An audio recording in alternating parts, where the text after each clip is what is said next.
Bob is in trouble. He has a history test tomorrow, but he barely has taken any notes for it. And when he tries to take notes, he finds it very hard to actually find good things to write. He finds himself either writing way too much, way too little, or just giving up in the middle. Bob's grades for the class are already pretty bad, but if he doesn't pass this test, he will likely fail the class for the rest of the year. Poor Bob. I'm sure many of us have also been in a similar situation to this. Maybe not borderline failing the class, but we've all struggled to take notes for a test, and we've all been doing them last minute. But in today's video, I'll give you 5 tips to boost your note-taking abilities and actually start building good note-taking habits for the class. The first note-taking habit you should implement to start taking more effective notes is to chunk out your reading with your note-taking. And what I mean by that is read a little bit first and then start taking a little bit of notes. So a lot of people, they might be reading a page, right? And they're going to be taking notes while reading it. But that usually leads to you writing too much as you're writing notes for like every line you read.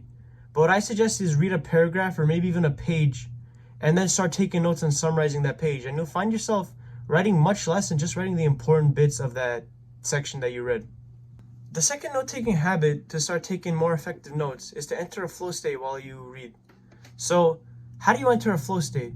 Well, the best way to enter a flow state is to just minimize distractions and maintain your focus on what you're reading and maybe set a time limit. So what I would do is put my phone down out of reach and like put it down so I don't see the phone screen turning on. And any other distractions like my laptop, I'll turn it off obviously, and I'll just focus on the reading. I won't really think of anything else, just the reading. And if I do that for 20 minutes straight, it'll start being much easier to read. I'll enter the flow state. Everything will just like flow.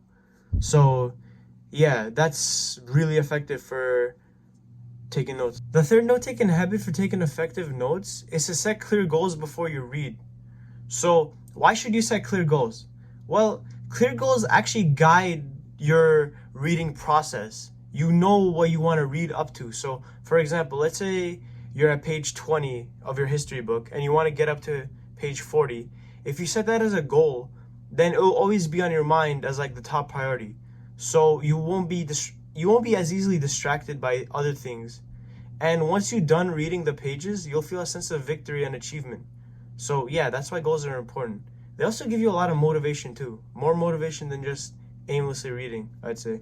The fourth note-taking habit for taking effective notes is kind of basic but really important. You need to organize your notes. So no, I'm not talking just a title or heading and bullet points.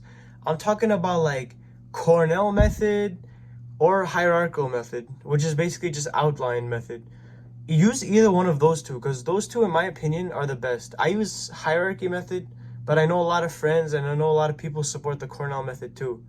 It just helps you like organize your notes, and if you come back to them, you can easily see what information you needed, which is really important. The fifth and final note-taking habit for taking effective notes is to be consistent with it. Now I know I say this in like every video, be consistent, but it's so important for like everything you do. Think of it like running, for example, or working out. If you run every day, you're gonna get better every day. But if you run inconsistently or like on random days, you're gonna have weird growth. You might not even get better. And it's the same with notes. If you note take like randomly, if you're like, some days you're taking a lot of notes, some days you're taking no notes, you probably won't be improving that much. But if you take notes every day and you take notes smartly using like specific strategies, you're gonna grow a lot better at taking notes. So be consistent with it. That's number one for everything, really.